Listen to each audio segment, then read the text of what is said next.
Where freedom, opportunity, and prosperity in a civil society flourish.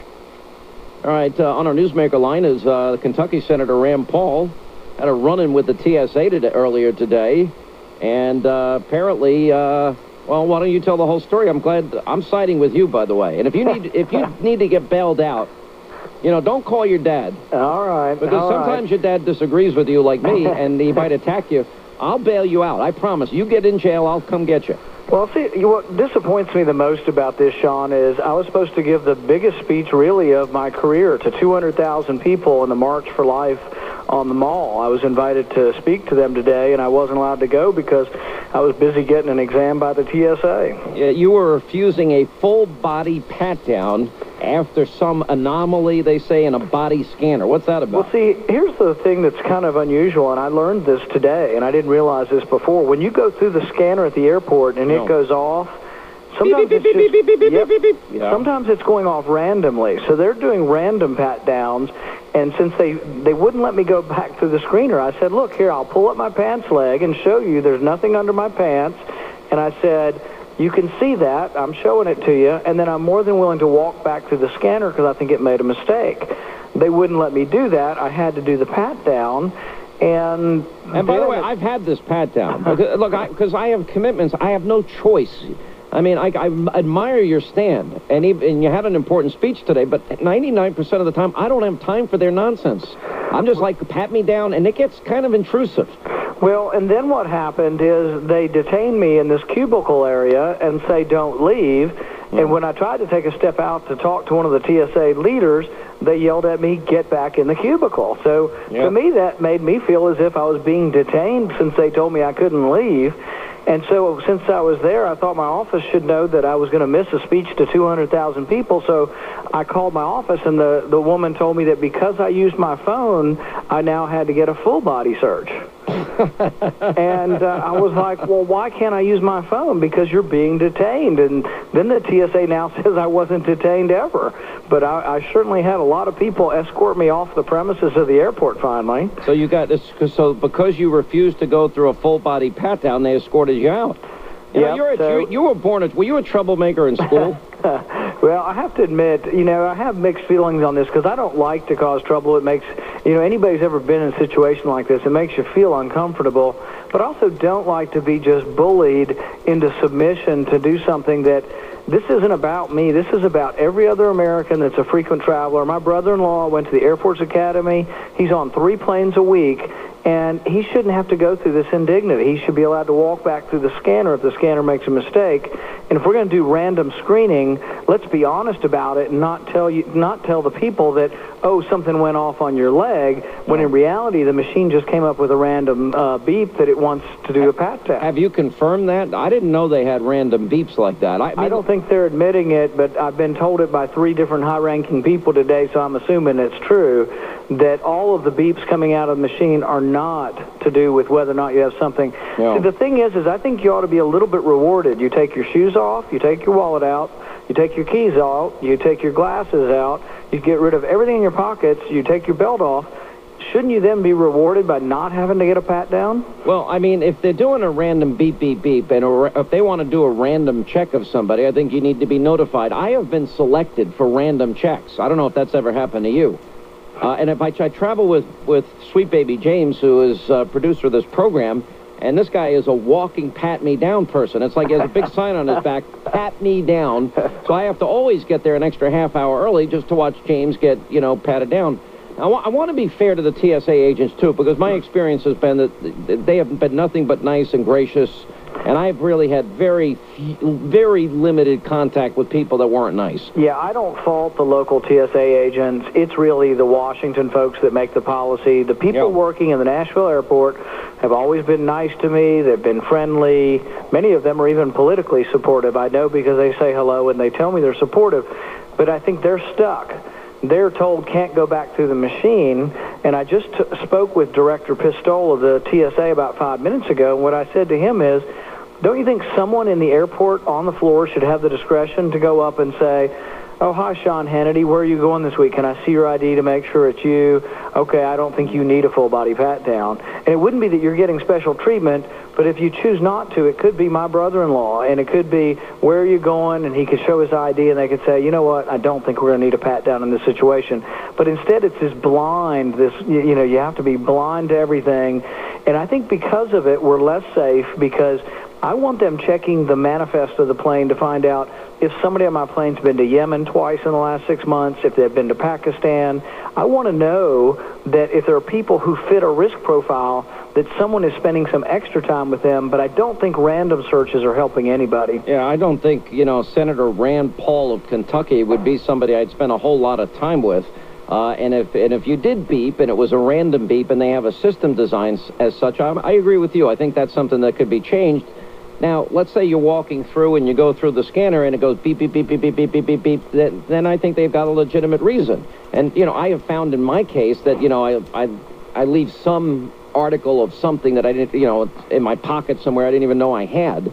But even that's pretty easy. Like if you do that here in Washington and you beep, you put your hand back in your pocket, you go back to the screener and you drop it in a little box. You probably have it in Fox Studios. You probably have metal detectors. Everybody that goes in the building. You just go back through it, and it's everybody more. We're on the same team here. We're not enemies. You're not a foreign combatant on American soil. You're a fellow American citizen, and you ought to be treated with dignity, and you ought to be given the option of just going back through the screener. They claim, oh, it's going to take too much time.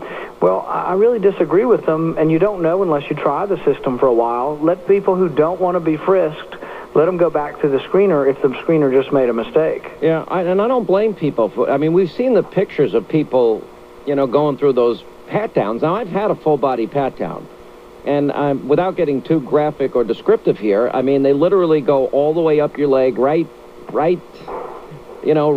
close there, and then they're around the backside. They go pretty close there, too, and it's like, I'm like, hurry up. I feel like I'm at the doctor. I would rather innocent Americans not have to go through that indignity. I don't have time to fight it because I got to get on that airplane. And a lot of people, I'm sure, are just as aggravated as me. We see these pictures of young kids going through it, grandmothers going through it. Not exactly the highest people on our profile list, but I want to make sure, but I'm torn because I want to be safe on the airplane. I agree, and I want safety also. I just don't think we should give up all of our dignity and all of our liberty for safety. No, I don't want that either. I think if we did background checks on those flying, I think our highest risk is probably international flights coming into the U.S. Our second highest risk would be people who have been somewhere internationally now are either living here or staying here. I want to know where are all the foreign students? Are they in school? I want to know, is someone calling up? I'm in the Senate, and I haven't necessarily been told or reassured that every student here on a visa from a Middle Eastern country is accounted for, and if they're not in school, being sent home. We have hundreds of thousands of them, and all of the hijackers, I think almost all of them were here on student visas, overstaying their visas. We weren't policing it. And I want to be assured that we're really targeting and looking at people that really are intent on attacking us more than just regular American citizens. Common sense has always got to be applied to the law. And sometimes when they get that stringent. Now, what do you think of the White House is apparently siding with the TSA in your standoff? I think they were using that as an opportunity to take a shot at you myself. Do you think it surprises you that because it was a Republican getting a hard time with the TSA, do you think it would have been a little bit different? It would have been Charlie Rangel or somebody else? Or Nancy Pelosi. She had the use of our private plane that we paid for most of the time that she was Speaker. Yeah. How's your dad doing? And what do you think? He's the only one now in this that has not won a state yet. Does that concern you?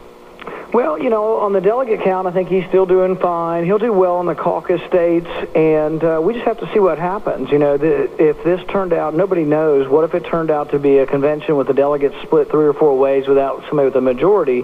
Somebody who didn't have as many delegates could have some power within the delegation. He's very interested in having people talk about audit the Fed, making that part of our platform. There's we're interested in winning as well, but interested in a lot of things as far as shaping the debate and the ideas. And I think recently the thing that bothered me most about the debates is I really have disliked the way they've attacked Romney for being successful. And I think that's a big mistake, and that's what Democrats do, and that's what they're going to do to Romney if he's a nominee. But we shouldn't have Republicans, I think, attacking him for being successful. I think that's been a mistake. I would agree with you. And I think in the court, I think there's been too much attacking of conservatives among each other. Your dad's been pretty aggressive in his ads against the other candidates. Governor Romney now is doubling down on attacking Gingrich as a, quote, Washington insider, influence peddler, resigning in disgrace. I just don't think that's resonating with people. Well, I think the times when people have done pretty well in the debates is when they've actually directed their attacks more towards the president and towards his policy. Now that the debates are getting to where there's only 3 or 4 in the debates, I think with the more time on the stage, if they would let them give longer answers, and I think the candidates, if they were hearing from the public that, you know what, we want to know how you're different than Obama as much as we want to know how you're different than the other Republicans. So I think that might be helpful, and it might be easier with a smaller debate field. You've seen how hard it is when there's, 8 or 10 ridiculous. on the stage. It's 30 seconds. Hurry up, the light went off. Ding, ding, ding, ding. It's just right. But I think you're right. With more time, I think we benefit.